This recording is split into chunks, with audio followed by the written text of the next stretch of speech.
নে পথাৰ ধৰিব নোৱাৰা এক দৃশ্য।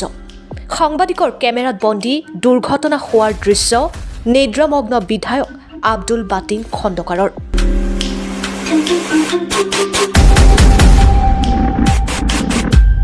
বঙাইগাঁও জিলাৰ অভয়াপুৰী উত্তৰ বিধানসভা সমষ্টিৰ তথা নৱগঠিত সৃজনগ্ৰাম সমষ্টিৰ অন্তৰ্গত কীৰ্তনপাৰাৰ পৰা লাংলালৈ যোৱাৰ পথৰ এক ভয়ংকৰ দৃশ্য।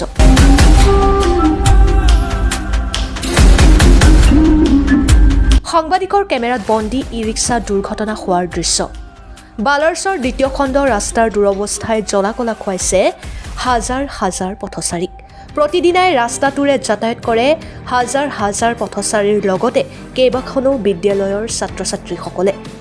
বিধায়ক আব্দুল বাতিন খণ্ডকাৰে ৰাস্তাটোৰ প্ৰতি কোনো গুৰুত্ব নিদিয়াৰ বাবে জমৰ যাতনা ভুগিব লগা হৈছে পথচাৰীসকলে। এজাক বৰষুণতে পুখুৰী সদৃশ গাঁতৰ লগতে ক'ৰবাত একাঠু বোকাৰ সৃষ্টি হয়। এনে খলাবমা ৰাস্তাৰে প্ৰতিদিনাই বিপদসংকুলভাৱে যাতায়াত অব্যাহত ৰাখিছে পথচাৰীসকলে। বিভিন্ন সময়ত প্ৰয়োজন হোৱা জৰুৰী সেৱা আগবঢ়োৱা গাড়ী চলাচল কৰিব নোৱাৰাৰ বাবে বৃহৎ সমস্যাৰ সন্মুখীন হৈছে স্থানীয় ৰাইজ। ৰাস্তাটোৰে গৰ্ভৱতী মহিলা বা আন কোনো সংকটজনক ৰোগী নিয়াৰ বাবে উপযোগী নহয় ৰাস্তাটো। ঠায়ে ঠায়ে ঠেলি ঠেলি পাৰ কৰিব লাগে গাড়ী মটৰ। বহু দিনৰে পৰা ৰাস্তাটো অতিকৈ বেয়া হৈ আছে যদিও ৰাস্তাটোৰ প্ৰতি কোনো গুৰুত্ব নাই জনপ্ৰতিনিধিৰ। নামনি অসমৰ ভিতৰত ৰাস্তা ঘাটৰ ক্ষেত্ৰত আটাইতকৈ পিছপৰা সমষ্টি হিচাপে ক'লে সৃজনগ্ৰাম সমষ্টি বুলি ক'ব লাগিব। ভুক্তভোগী ৰাইজৰ শেষ আশা অসমৰ মুখ্যমন্ত্ৰীলৈ যাতে এই সমস্যাসমূহৰ স্থায়ী সমাধান দি বৃহত্তৰ অঞ্চলৰ ৰাইজৰ চলাচলৰ সুব্যৱস্থা কৰি দিয়ে, তাৰ বাবে স্থানীয় ৰাইজে অনুৰোধ জনায়। Bureau report, Arunodoi Assam.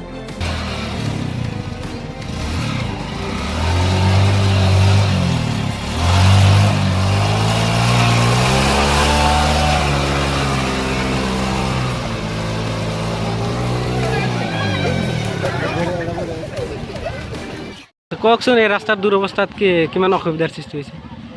আমাৰ আজি প্ৰায় 6 মাহ ধৰি এটা ৰাস্তা এনেকুৱা হৈছে, মানুহ ৰাস্তা দি যাবই নোৱাৰে, খালি এক্সিডেণ্ট হয়। আৰু ঠায়ে ঠায়ে একমান যা ঘূৰি গৈছে।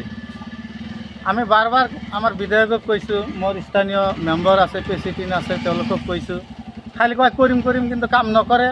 আমাৰ যাতায়াতৰ সেই অসুবিধা হৈছে। 3-4টা স্কুল আছে, স্কুলৰ ছাত্ৰ ছাত্ৰী যোৱাটো অসুবিধা হৈছে। আমি ৰাস্তাটো হোৱাৰ কাৰণে আমি অনুৰোধ কৰিছোঁ, কিন্তু নকৰে।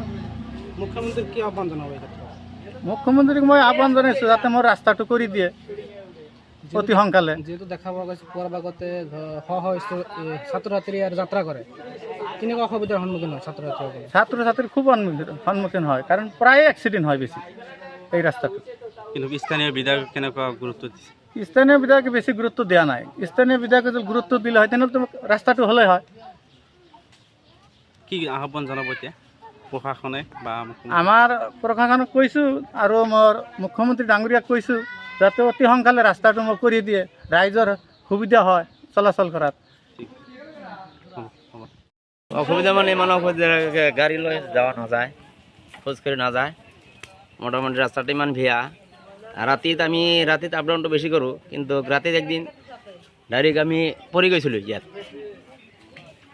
মাজে মাজে ইয়াতে দুৰ্ঘটনা বহুত হয়। আপোনাৰ ট্ৰেক্টৰ গাড়ী আহিলে ফাঁচি যায়, 4 চাকা বা কিবা এল্টো চাল্টো আহিলে আৰু ফাঁচি যায়। সেইকাৰণে চৰকাৰক ওচৰত একটাই অনুৰোধ বা আবেদন যে সোনকালে যেন ৰাস্তাটো ভাল কৰি দিয়ে, এইটোৱে আমাৰ আৰু কি আবদাৰ আমাৰ তৰফৰ পৰা। যেতিয়া জৰুৰীকালীন সেৱাৰ কাৰণে আপোনালোকে হস্পিটেললৈ যাব লাগে, তেতিয়া কেনেকৈ যায়? তেতিয়া ইয়াতে আহিব নোৱাৰে, ৰাস্তাটো বেয়া কেনেকৈ আহিব?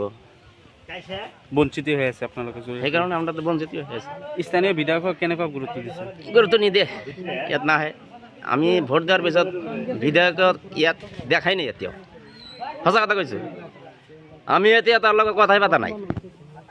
কি আহ্বান জনাব অসমৰ মুখ্যমন্ত্ৰী? অসমৰ মুখ্যমন্ত্ৰী একটা আহ্বান জনাওঁ যে সোনকালে যেন আমাৰ ৰাস্তাটো ভাল কৰি দিয়ে, এইটোৱে মোৰ আবদাৰ।